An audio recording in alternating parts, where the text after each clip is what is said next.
Doctor. Bruce, you gotta fight it. This is just what Loki wants.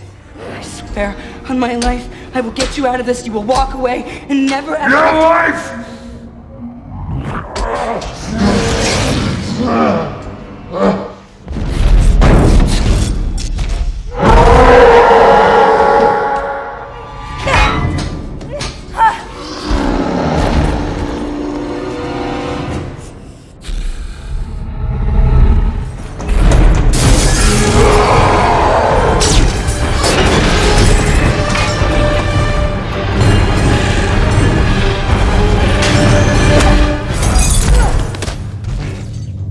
Hey guys, what's happening? Niyat here with Film Comics Explained, and with the anticipated release of Avengers Endgame, as well as the numerous requests I've had over the past few weeks, today we'll be taking a look at the Incredible Hulk, exploring his history, powers, and abilities as featured in Marvel Comics.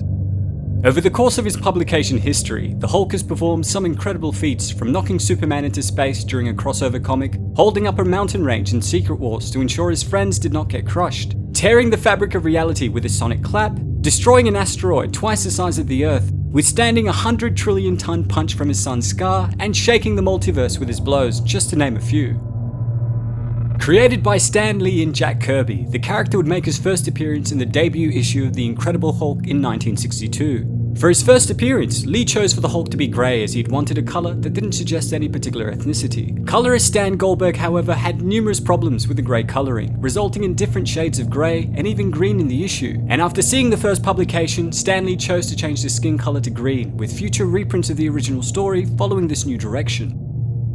Going on for 6 issues until his temporary cancellation, the character then guest starred in the Fantastic Four issue number 12 the following year, and months later became a founding member of the Avengers, appearing in the first 2 issues as a member of the team before returning as the antagonist in issue number 3.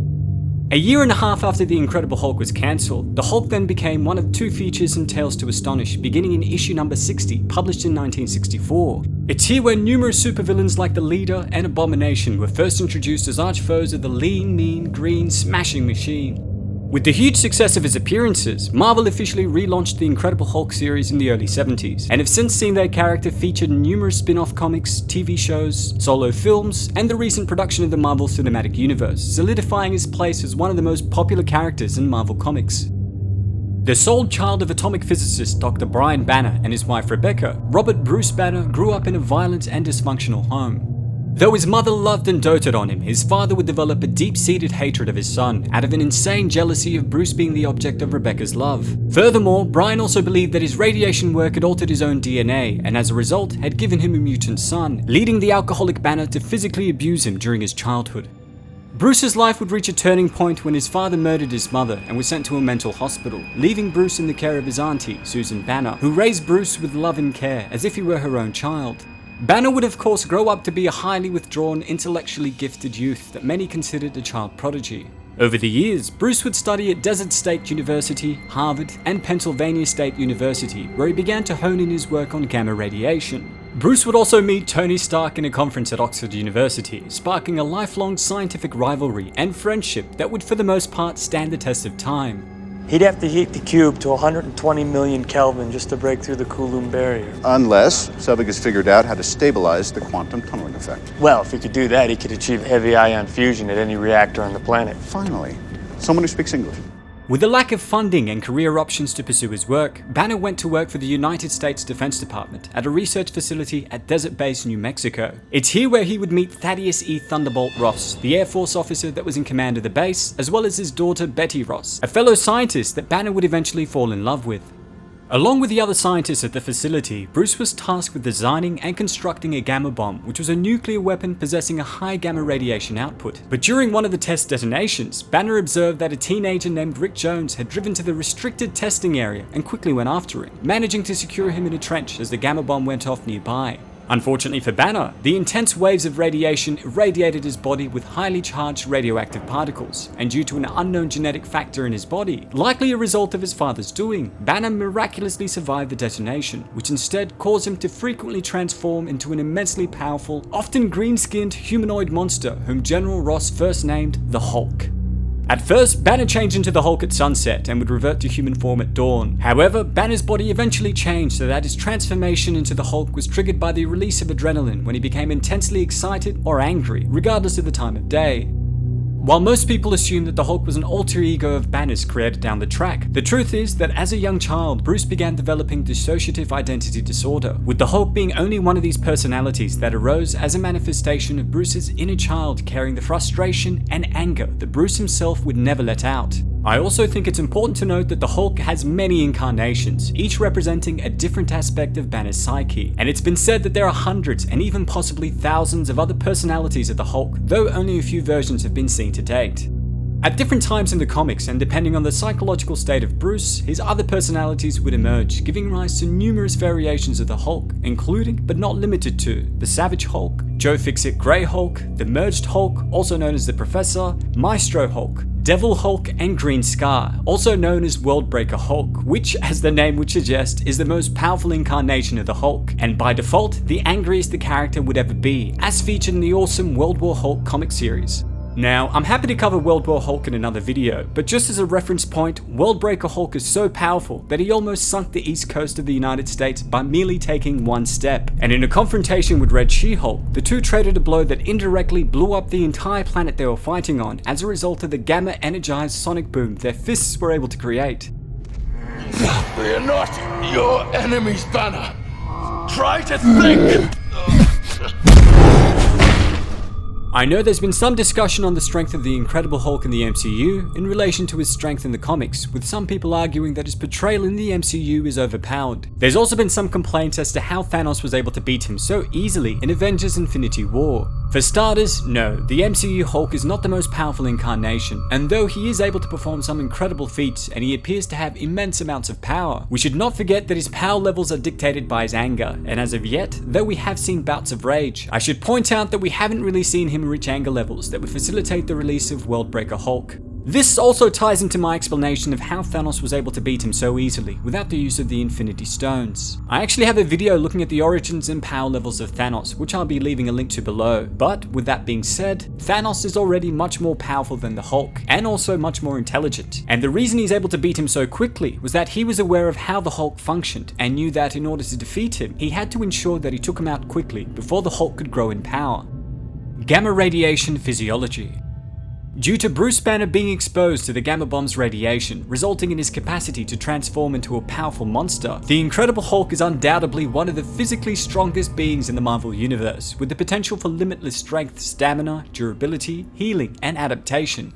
The gamma radiation is known to have mutated his body and fortified his cellular structure, adding over 800 pounds of bone marrow and muscle tissue to his body, causing a corresponding escalation of brute strength, which also increased in exact proportion to his levels of adrenaline. Thus, the madder the Hulk gets, the stronger he becomes, which is the very reason he is considered to be an Omega level threat by Nick Fury, Mr. Fantastic, and even some of the cosmic beings like the Beyonder. Transformation. As with normal humans, Banner's adrenal medulla secretes large amounts of adrenaline in a time of fear, rage, or stress, which hormonally stimulates the heart rate, increases blood sugar levels, and inhibits sensations of fatigue. This secretion is known to heighten the physical abilities of humans, as seen with many cases of people in real life doing extraordinary things to protect themselves or those that they love. Meyer was apparently filled with some superhuman strength when she lifted a GMC utility pickup truck off her father. He's a pretty amazing kid, but you know, must have just been adrenaline and not wanting to see me burn to death that night. I guess freaked out at that moment that I had just crazy strength, and it was just, I felt like I didn't lift anything. I really felt like I was lifting a piece of paper. When it comes to Bruce Banner, however, this secretion triggers a complex extra-physical process that transformed him into the Hulk. As the Hulk's transformation is mostly a stress reaction, it is virtually impossible to attack, wound, or sedate him in his human form without the Hulk erupting almost instantaneously in self-defense. Unlimited strength. The Hulk essentially possesses the capacity for limitless physical strength. However, each of the primary Hulk personalities possess a base strength level. For example, Joe Fixit Grey Hulk is the weakest incarnation, while Green Scar is considered to be the strongest version of the Hulk that has ever existed. As mentioned earlier, the Hulk's immeasurable strength is directly proportional to his level of rage, excitement, and stress, and he's also known to grow stronger with the more radiation and dark magic he's able to catalyze. And since there's a nearly infinite source of gamma radiation in the cosmos that he can feed off of, his strength knows no limits. This strength, in the form of his highly developed leg muscles, enable him to leap great distances, with one account of him transposing a distance of 1,000 miles with a single leap, and another showing him being able to reach the orbit of Mars with a single bound. This unlimited strength also grants him the ability to inhale great quantities of air that he could then use to knock his enemies down. Superhuman Stamina.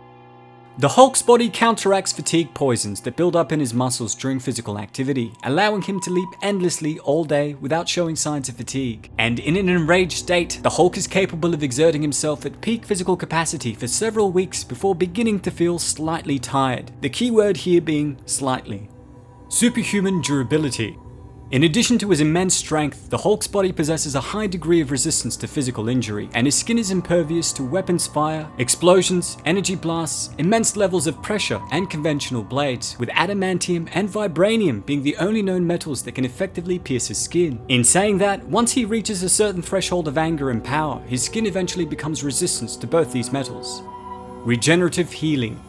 Despite the Hulk's high resistance to physical harm, it is possible to cause him injury. However, the Hulk is capable of regenerating damaged or destroyed areas of his entire body with greater speed and efficiency than regular humans. In one case, he was able to systematically regenerate his internal organs and tissues in an alternate reality, and in another, the Maestro persona was able to molecularly rebuild his body after it was atomized. It should also be noted that much like his power levels, his regenerative factor was tied into his anger, and thus, the angrier he became, the more effective his healing would be. In addition to all of this, his regenerative healing factor also granted him disease immunity, decelerated aging, and retroactive immortality. Superhuman Speed.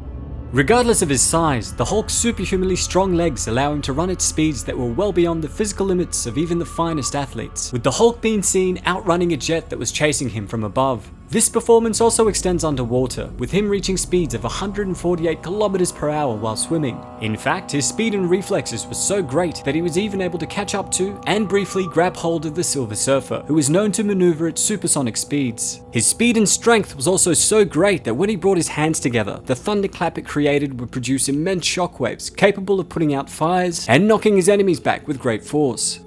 Reactive Adaptation. One of the more overlooked abilities of the Hulk is his reactive adaptation, and it's been theorized by Nick Fury that the Hulk could adapt to any environment, even the vacuum of space with no air for extended periods of time, and this ability, like many found in his utility belt, is also proportionate to his rage levels. Telepathic immunity.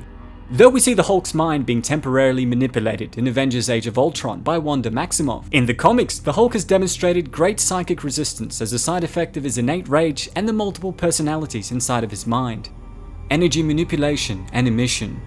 Though not usually a power associated with the Hulk, there have been instances where the Hulk has possessed a limited ability to manipulate forms of energy. In the comics, the Hulk's body works like a gamma battery by constantly creating and radiating gamma energy, and the angrier he gets, the more energy he's able to direct out of his body. This ability also enables him to redirect gamma rays unleashed towards him in any way that he desired. Genius level intelligence. While the Hulk is often seen as a mindless, raging beast, his counterpart, Dr. Bruce Banner, was a genius in nuclear physics, possessing a mind so brilliant that it cannot be measured by any known intelligence tests. It's also important to consider that Banner's intelligence has been shown to be able to influence the Hulk's behavior to a limited extent, quite often subconsciously restraining the Hulk from reaching his peak rage levels out of fear that he would hurt innocent people. Weaknesses. While the Hulk is considered to be one of the most powerful beings on the planet, he had a number of weaknesses that could be exploited in battle, including radiation bombardment, gamma radiation draining, gas inhalation, adrenaline suppression, and magic. It's for this reason that his fight with Loki in the first Avengers film didn't really feel right, as while the Hulk is undoubtedly much stronger than him, Loki has thousands of magical spells and tricks that he could use to incapacitate him. In saying that, seeing the Hulk pick him up and smash him to the ground has to be one of my favorite highlights in the film. Puny God. Well, that's all for today, folks. Big thanks to all of you guys who requested we take a closer look at the Incredible Hulk. Don't forget to hit subscribe and click the notification icon to stay up to date on all my content. And if there's anything else you'd like to request, please don't hesitate to ask. As always, it's been a pleasure. Niyat here with Film Comics Explained. Thanks for stopping by.